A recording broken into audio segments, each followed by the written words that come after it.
everybody. This is Dilip Chakravarti, belonging to Cyber Security Department in Institute of Aeronautical Engineering, Hyderabad. So we are going to discuss about data structures subject. We'll see it clearly. What are the components that are present in the data structures? What is the definition of data structure? And various algorithms that are present in the data structures. Before going to see about all these things, first we need to know what do you mean by data structure. So we used to hear this word generally. In computer science, we'll be listening this word, we'll be hearing this word, data structures, data structures, data structures. What is this data structure?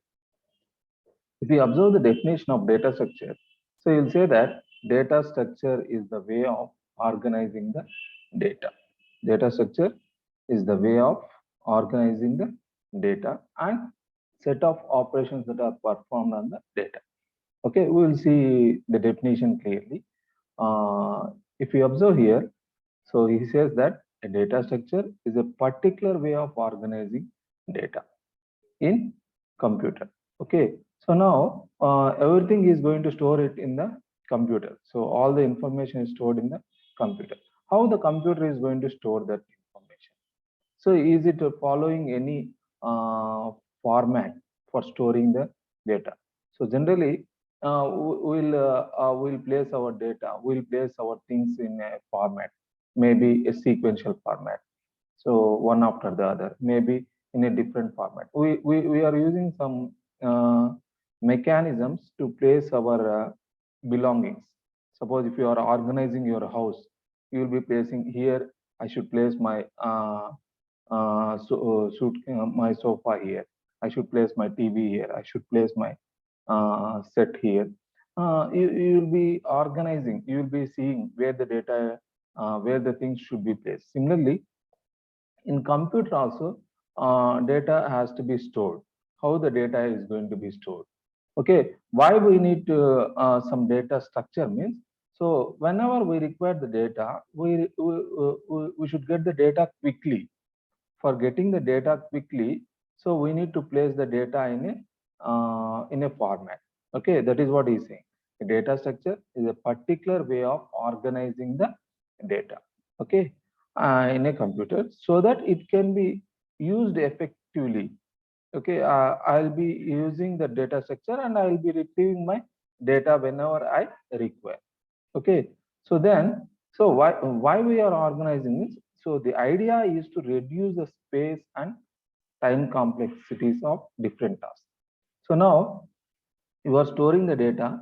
If you are storing the data in a scrambled manner, if you are storing the data in a not a format manner, then at the time it requires a lot of space. It's a wastage of space. Okay, so we need to overcome the drawback. Okay, we need to overcome the drawback.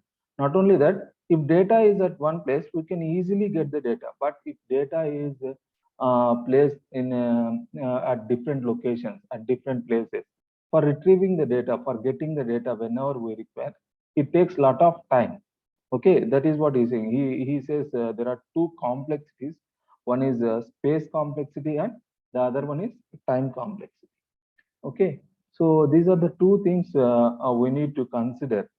Okay, based on these two things only, we are going to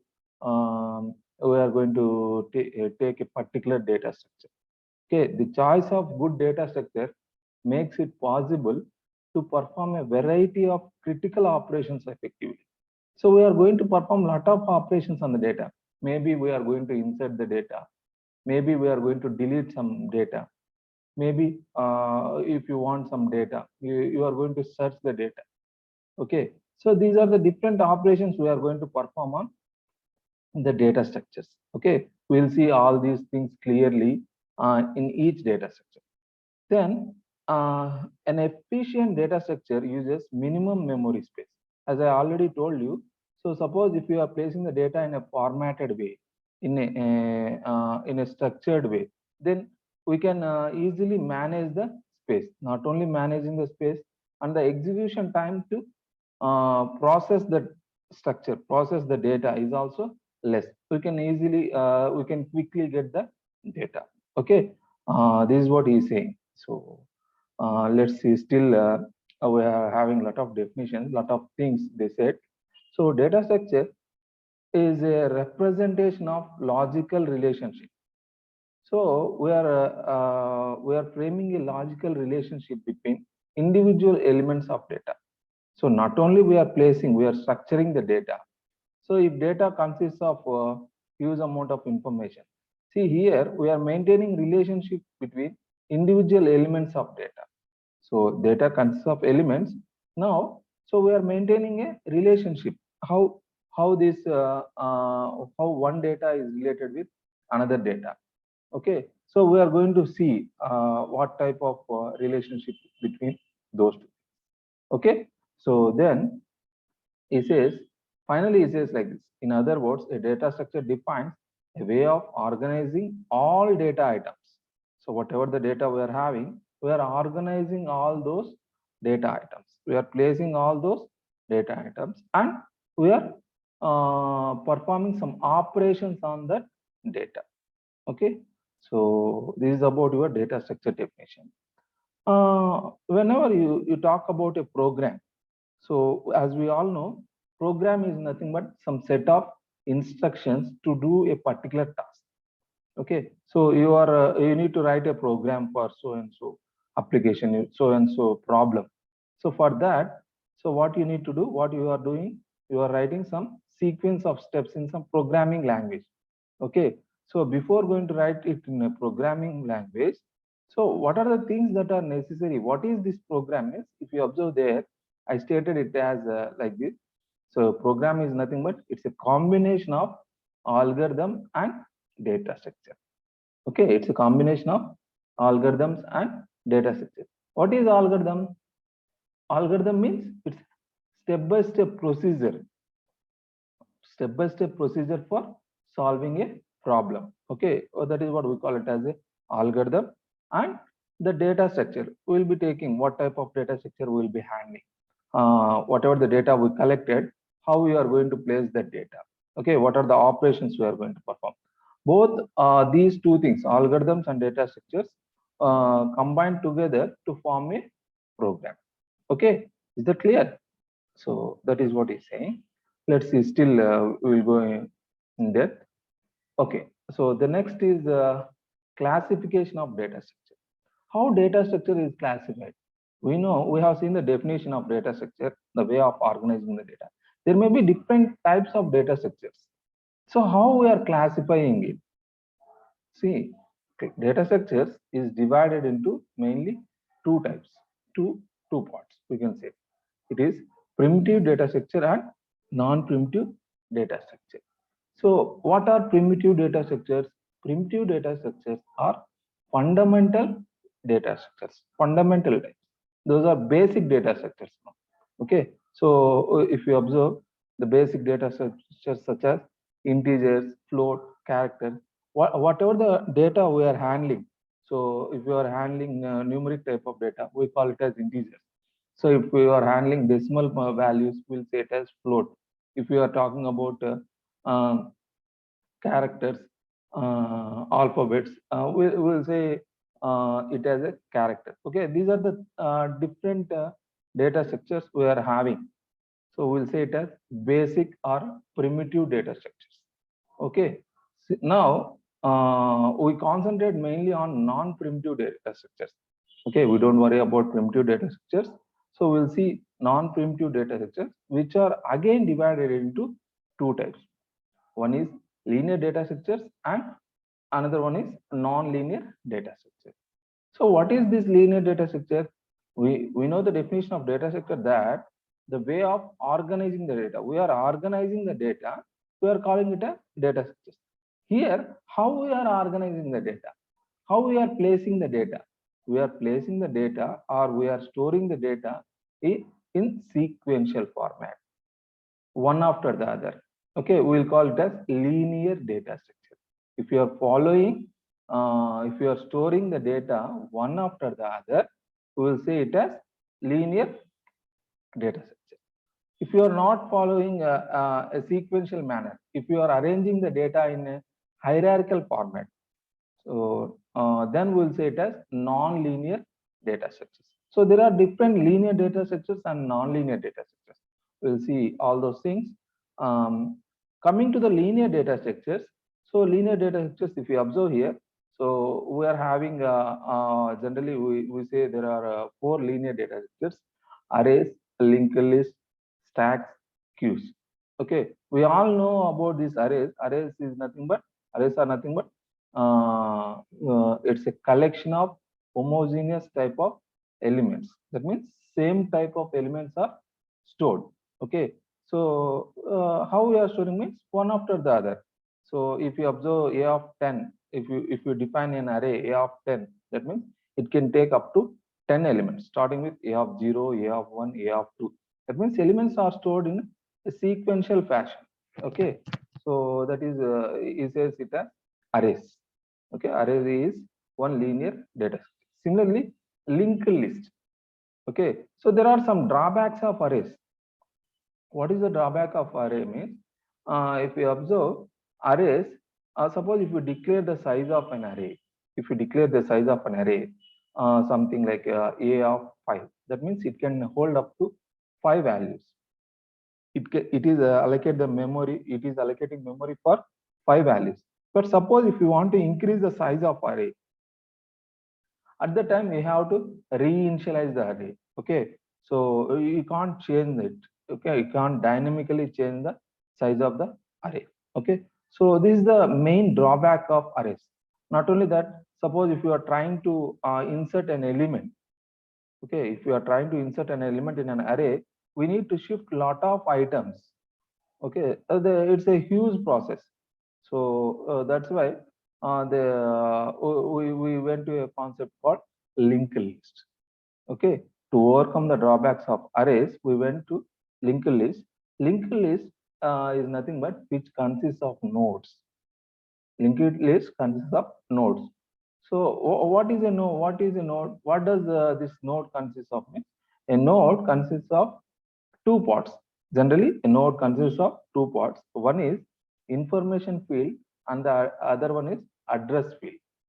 Okay, so in the two parts, so in the first part, we are going to store the information. We are going to store the element. Okay, so whatever the data, we are going to store it in the first part. What does the second part consist of? Second part consists of the address of next node. Okay, so where the next node is located, that address is stored in the address part of this first node. Okay, so this is what we call it as linked list. So it's a very interesting topic, linked list. So we will see a lot of different types of linked lists are there. We'll see single linked list, double linked list. If you see single linked list, you will say it as linked list consists of singly linked list consists of one link, one address, one information part, and one address part, or one link part. Okay, one information part and one link part. Whereas double linked list means which consists of one information part and two link parts. Okay, two address parts. One is to store the next node address, and the other one is to store the previous node address. Okay, so we call it as double linked list. So in the single linked list or double linked list, last node, if you observe the last node, if that is the last node, the address of that last node will be null. Okay, so nothing is there in the next node, nothing is there. So we are placing it as empty. For representing empty, we will show it by null. Okay, so it is in single linked list as well as double linked list. But if you are giving the address of in the address part of last node, if you are giving the address of first node, again if you are giving the address of first node, we'll call it as circle linked list. Okay, we'll see all those things clearly in the coming classes. So we'll see the different representation. Okay, so anyhow, as of now, you will just see the basic things. So then stack is also a linear data structure. We are following a principle. we'll follow a principle called last in, first out. Okay, whichever element enters last, we are removing it as first. Okay, stack, we will say the definition. Stack is a linear data structure which follows last in, first out principle. Okay, we will be performing a lot of operations on stacks, such as inserting, we'll call it as push operation, pop operation. Push is nothing but we are inserting an element into the stack. Pop is nothing but we are deleting an element from the stack. Okay, so always we'll be pushing the elements or deleting the element from top only. Okay, there is another term called top, which points to the top of the stack. Okay, so that is about stacks. Then queues. So queues are also linear data structures. It follows a principle called first in, first out. Okay, whichever element comes in the first, it will be deleted first. Suppose if you observe a queue, if somebody are standing in a queue, okay, for some tickets or anything, the first person takes the ticket and he will go out. Okay, whoever comes first, so they will be their operation will be done, their work will be done, and they will be removed first. So that is what we call it as queues. Okay, so these are the various linear data structures we have. So then coming to the non-linear data structures, here we concentrate mainly on trees and graphs. Okay, so what are trees? What are graphs? So here all these are non-linear data structures. The organization of data is in a hierarchical format, not in a sequential format. Okay, we are not storing the data one after the other. Okay, here we are forming some format. We will say it as hierarchical format. So these are trees and graphs, both are non-linear data structures. Of course, sets and files also. So we'll discuss all these things clearly in the coming class. Okay. Then, what are the operations that are performed on data structures? So, as I already told you, the way of organizing the data I said, and the set of operations performed on data. So, what are the operations means? We observe here, I'm saying it as insert an element. So, in a data structure, what I'm doing, I'm trying to insert an element. And second operation is deleting an element. I can delete an element from a data structure. I can insert an element into the data structure. Okay. So if lot of elements are there in my data structure, so I need to see what are the elements that are there in the data structure. That operation I call it as traverse. From starting element to the last element, if you are checking what are there, what does it consist of, we'll say it as traverse. Okay, so this is a third operation. Then still we are having some more operations such as sort. We'll be arranging the elements in some order. It may be sequential order, it may be ascending order or descending order. Okay, representing the elements in some order, either ascending order or descending order, we'll call it as sorting. Okay, so this is also one operation we are going to perform on the data structures. And finally, searching an element. We are placing all the elements in the data structures. We are storing the data. Now, I require some data. For my purpose, I require some data. So I need to search where the element is present. Okay, this is also an operation. Okay, these are all few operations we are going to perform on data structures. Okay, and next data structures, organization of data. How we are organizing the data. As I already told you, sequential and hierarchical. Similarly, here we'll say the collection of data. You work within a program, have some structure. Okay, you are maintaining some structure or organization. No matter how complex your data is. Okay, what we are doing is we are making it into two types. So two fundamental types. So in contiguous structures. So we are going to organize the data in contiguous. That means there is a link between one element to another element. Okay, we will say it as contiguous. There is a connection between first element to next element, second element to third element. So we call it as contiguous. So in contiguous structures, terms of data are kept together in memory. We are placing the data in memory. So it may be either in RAM or in a file. Okay. Whereas if you talk about non-contiguous structure, data is scattered. We are not placing at one location. Okay, data is scattered. It is here, there, something like that. But all these are linked with each other. Okay, even though the data is scattered, but one information or one data is connected with another data. Okay, this is about non-contiguous structures. I hope it is clear about data structures. Okay, I mean the basic information about data structures. Okay, so we'll see still. Yeah, let's see about algorithm. As I already told, program is a combination of algorithm and data structure.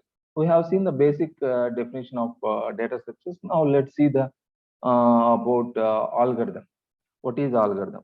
Algorithm is a finite set of steps of instruction. As I already told you, so you are trying to solve a problem. Okay, how you are going to solve the problem? So you are writing some steps. So first I need to do this, second I need to do this, third I need to do this, so that you are going to complete the task. Whatever the task you have assigned, you are going to complete that task.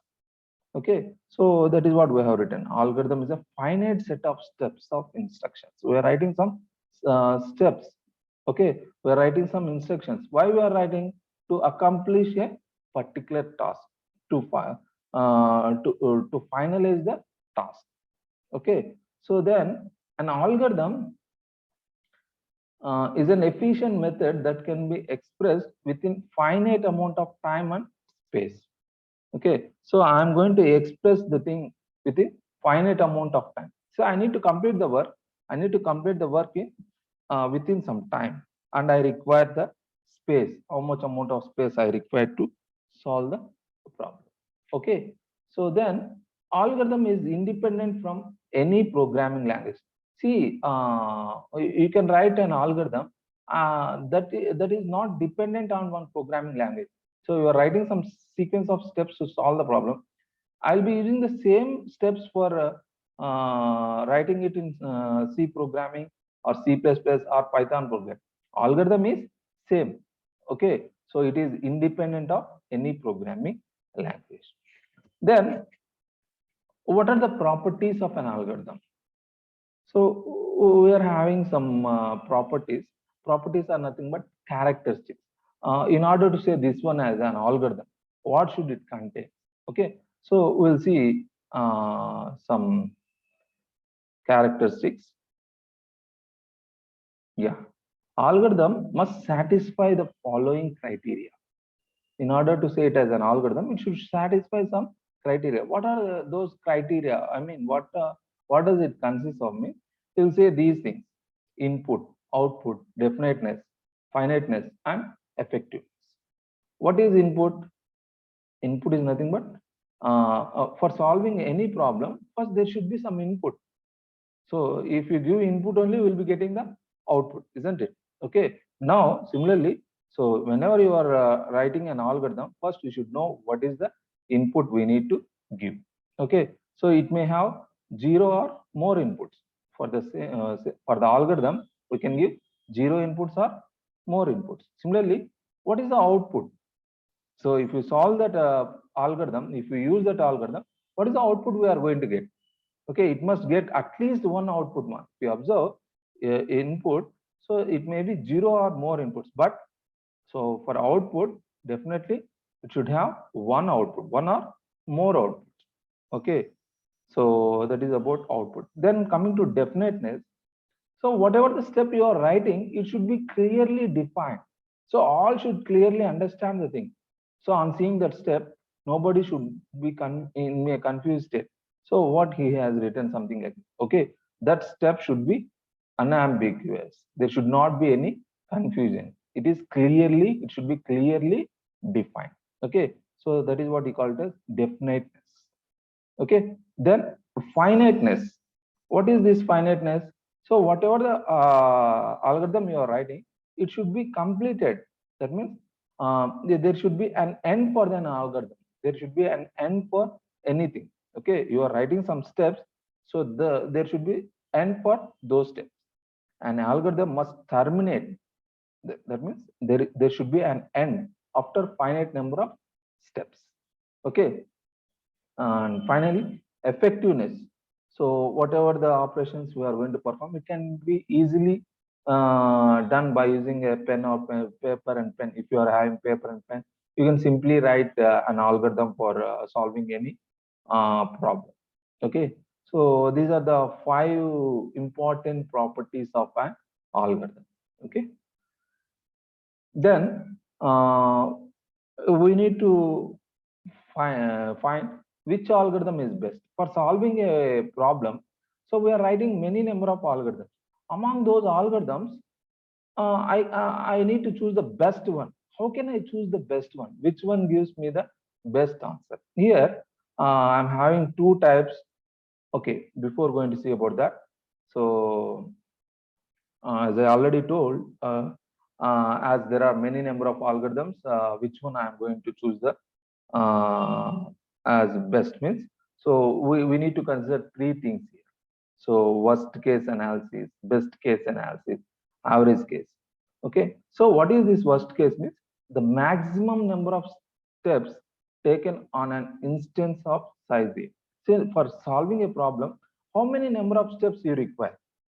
Okay. So if you are taking suppose a huge amount, many number of steps, okay, for solving it, if it takes 10 steps, somebody will do it in 2 steps, somebody will do it in 4 steps. Okay, finally somebody can do it in 10 steps. So among all these things, we can say it as the worst case is the maximum number of steps. Okay, whichever takes many number of steps, we'll say it as worst case. Best case means the minimum number of steps. Okay, the minimum number of steps taken on any instance for solving a problem. If we require minimum number of steps, that thing we call it as best case. Okay, so in between this worst case and best case, we are considering this average case. It is the average number of steps taken on any instance of size A. Okay. So here, as I already told you, we are having 2 complexities, time complexity and space complexity. So what amount of time I require to get my data. Similarly, what amount of space I require to store my data. Okay, we call it as time complexity and space complexity. Space, as I already told you, if you observe space complexity of an algorithm represents the amount of memory space required by an algorithm. How much amount of memory is required? Okay, this is what we call it as space complexity. Space required by an algorithm is equal. So how we are going to calculate the space complexity? Space required by an algorithm is equal to the sum of the following 2 components. Okay, how we are calculating space means we will see it is the sum of 2 components, a fixed part and a variable part. Okay, in a instruction, so we will be having 2 parts. One is a fixed part, okay, and the other one is variable part. Variable part means which is changing, the data which is changing. Fixed part means those are constant. Okay, based on these 2 things only, I'm going to calculate the space. Okay, let's take an example. Observe here, as if you observe, sp equal to c plus sp. C means it's a constant. Sp of I means it is a variable part. Okay, let's take an algorithm sum of AB. If I'm trying to perform addition of AB, okay, so I have taken 3 steps. So stop, and the main operation step is C equal to A plus B plus 10. If you observe this instruction, so there are 3 variables and 1 constant, 3 variable constants. I mean 3 variables A, B, C and one constant. Totally, how much amount of space I require means it's a sum of variable part and fixed part. So totally, hence SP equal to 3 plus 1. It is 4. Okay, and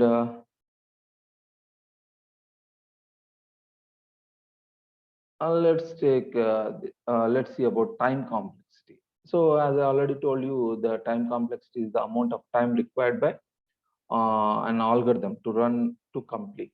Okay, for completion, how much amount of time required. So for this also, I'm having some measure.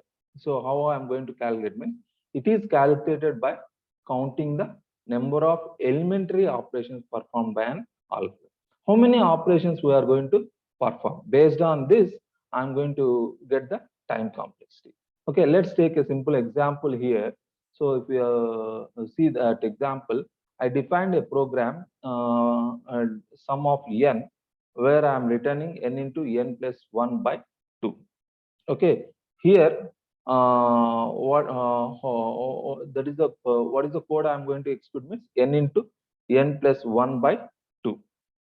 Okay, so how many operations here we are going to perform? If you observe total operations, so one is multiplication. Okay, then one is addition, then one is division, and finally I am returning that value. Totally four total four operations I am going to perform. Okay, so I'm how many times I'm going to execute it?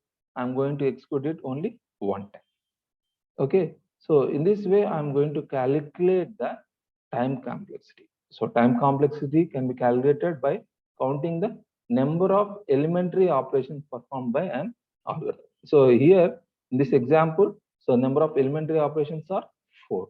That is the time complexity. Okay, is that clear? So in today's session, we have discussed about the definition of data structure and different classification of data structure and about the algorithms. Okay, I hope it is clear. Thank you for the thing.